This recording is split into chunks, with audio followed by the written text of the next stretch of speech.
नमस्कार साथियों, जैसा कि अभी जो नई जानकारी है, नया अपडेट आया है कि आपको पेरोल को किस प्रकार से भरना है, किन बिंदुओं को विशेष ध्यान रखना है।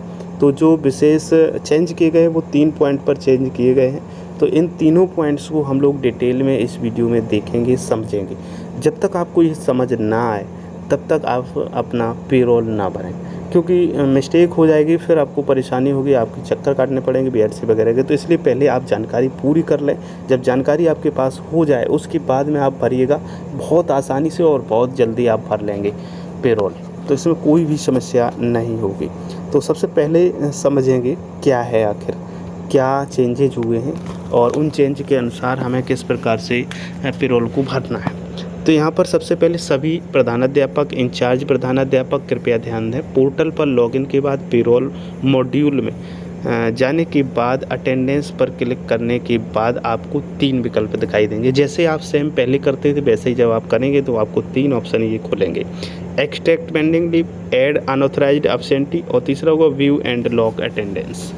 तो सबसे पहले एक्सट्रैक्ट पेंडिंग लीव को समझते हैं। अगर आपकी कोई भी छुट्टी पोर्टल पर पेंडिंग है, कोई भी किसी प्रकार की, तो वो उसमें दिखेगी। इसमें क्लिक करने के बाद आपको पेंडिंग लीव यदि कोई है तो वो दिखेगी और आप फिर से वापस जाकर अगर संभव हो तो उसे अप्रूव या रिजेक्ट करा सकते हैं, अन्यथा आगे आप बढ़ सकते हैं। ये मान के चलिएगा, यदि आपकी पेंडिंग कोई एक्सट्रैक्ट लीव में कोई पेंडिंग लीव शो हो रही है तो ये मानिएगा कि प्रॉब्लम है। सीधी सी अगर बात कहें, यदि ये रहती है तो हो सकता है आपका वेतन आहरण पर रोक हो जाए, आपका पेमेंट कट जाए उस दिन का, यानी कि ये इनवैलिड एक तरीके से है, ये मान के चलिएगा।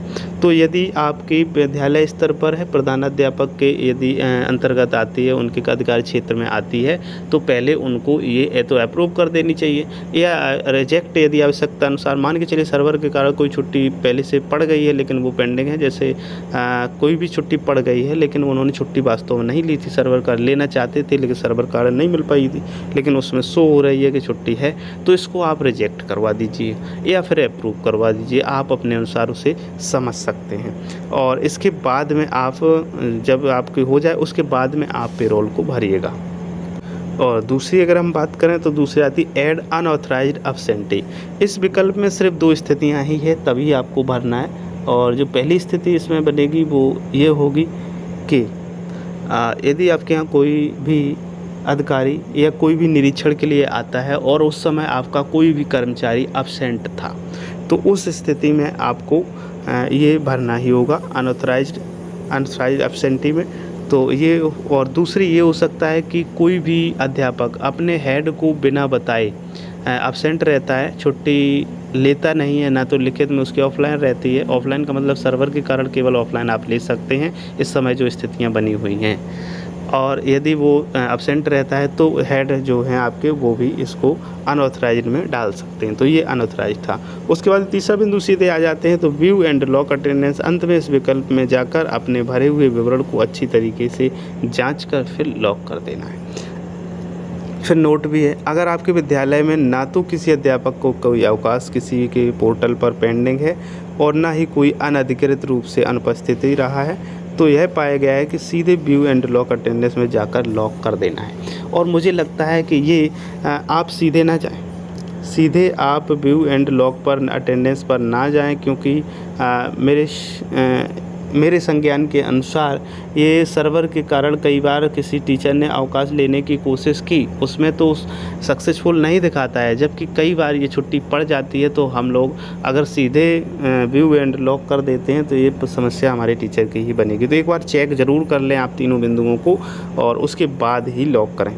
और डिटेल में इसे समझ सकते हैं क्योंकि मेरे पास अभी और इन्फॉर्मेशन इसी से संबंधित है, उसे भी देखते हैं। अस्वीकृत अवकाश, ऐसे अवकाश जो हेड की आईडी पर पेंडिंग है। समझिएगा, हेड की जो आईडी पर पेंडिंग अवकाश हैं वही आपको अस्वीकृत अवकाश की श्रेणी में आएंगे। अस्वीकृत अवकाश की श्रेणी में वही आते हैं। यदि ये पेंडिंग अधिकार क्षेत्र में है हेड के तो उनको आप अप्रूव करवा लीजिएगा। यदि अधिकार क्षेत्र में नहीं है, जैसे कि CCL है, कोई मेडिकल लीव है, कोई और अन्य ऐसी इसी प्रकार के लीव, मैटरनिटी लीव है, तो इनको आप फॉरवर्ड करा दीजिएगा VEO की आईडी पर।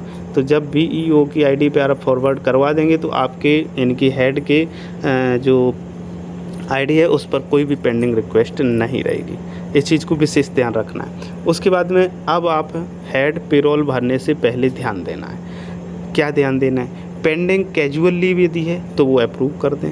Pending CCL maternity leave medical leave है उसको बीई को फॉरवर्ड कर दें। और उसके बाद ही अस्वीकृत अवकाश यानी कि नॉन सेक्शन लीव को एक्सट्रैक्ट कर सेव करें। पहले ये कार्य कर लें, उसके बाद में ही पहले ऑप्शन पर जाएं यानी कि एक्सट्रैक्ट पेंडिंग लीव्स पर। इसके बाद में आती है बात दूसरी, अनऑथराइज्ड लीव, अनधिकृत अवकाश। ऐसे लीव जिसमें निरीक्षण के दौरान कोई शिक्षक अनुपस्थित मिला हो या हेड को बिना पूर्व सूचना अनुपस्थित रहा हो तो अटेंडेंस रजिस्टर पर अनुपस्थित मार्क हो, तो उस स्थिति में आप अनऑथराइज्ड डाल सकते हैं। केवल 2 स्थितियां ही बनती हैं अनऑथराइज्ड में। तीसरा महत्वपूर्ण जो बिंदु है वो है मानव संपदा पोर्टल पर तकनीकी कारणों से यह सर्वर समस्या के कारण यदि किसी शिक्षक की कैजुअल लीव सेंड नहीं हो पाई है, समझिएगा, यदि कोई भी कैजुअल लीव सेंड नहीं हो पाई है और लेकिन हेड को छुट्टी की सूचना देकर आकस्मिक अवकाश यानी कि उपस्थिति पंजिका में अंकित है, तो अभी तक प्राप्त सूचना से ऐसे अवकाश को पेरोल में अंकित नहीं करना है। उस शिक्षक द्वारा एक प्रार्थना पत्र हेड से फॉरवर्ड कराकर बीआरसी में लेकर उसे लीव बैलेंस से सही कराना है, जिसमें मानव संपदा पोर्टल पर छुट्टियों की काउंटिंग सही हो सके। बस इतना कार्य आपको करना है। यदि आपने ये तीनों पॉइंट से संबंधित जो भी जानकारी है उसे आपने समझ लिया तो पेरोल भरना आपके लिए पहले से कहीं आसान है। अब बात जो क्वेश्चन से ज़्यादातर बन रहे हैं हमारे शिक्षक साथियों के, वो ये बन रहे हैं कि हमारे यहाँ किसी शिक्षक साथी ने अवकाश लिया और उसका अप्रूव भी है, क्या उसको भी भरना है? तो अप्रूव यदि है तो आपको कुछ नहीं भरना है, वो ऑटोमेटिकली आपका ले लेता है। अप्रूव वाला नहीं भरना है, समझिएगा बहुत अच्छे से इस चीज़ को। जो भी अवकाश अप्रूव्ड है उसको आपको बिल्कुल नहीं भरना है, चाहे वो किसी प्रकार का हो, चाहे वो मेडिकल अवकाश हो, चाहे वो सीएल हो, चाहे सीसीएल हो, चाहे मैटरनिटी लीव हो। तो जो भी अवकाश हो यदि वो अप्रूव है आपके आईडी पे या एनआईडी पे या पेंडिंग शो नहीं हो रहा है कहीं पर, और मुझे तो सिर्फ हेड की आईडी से लेना देना है, उन्हीं की आईडी पे चेक करना है, तो वहाँ पे आपको यही काम करना होगा। और ज़्यादातर दूसरा क्वेश्चन रहता है कि हमारे शिक्षकों का वो ये रहता है कि सर हमने ऑफलाइन अवकाश लिया था सर्वर के कारण, क्या उसको भी चढ़ाना है? बिल्कुल नहीं चढ़ाना है। इसके लिए आपको बस एक एप्लीकेशन लिखना है, वो हेड से फॉरवर्ड करवा के यानी कि मोहर साइन करवाने के बाद में बीआरसी में आप उसको दे देना है। बस इतना कार्य आपको करना है। इतना कार्य करते हैं आपको कोई समस्या नहीं होगी किसी प्रकार की। तो इस प्रकार से उम्मीद करता हूँ ये इन्फॉर्मेशन जो आपको पेरोल भरने से पहले जाननी चाहिए, आवश्यक थी, जो हम ज़्यादा से ज़्यादा अपना दे सकते थे वो हमने दी। फिर भी यदि कोई भी पॉइंट आपको मिस होता है, यदि आपको कोई समस्या होती है तो आप हमें कमेंट ज़रूर करिएगा। मैं आपके कमेंट का जवाब देने की पूरी कोशिश करूँगा।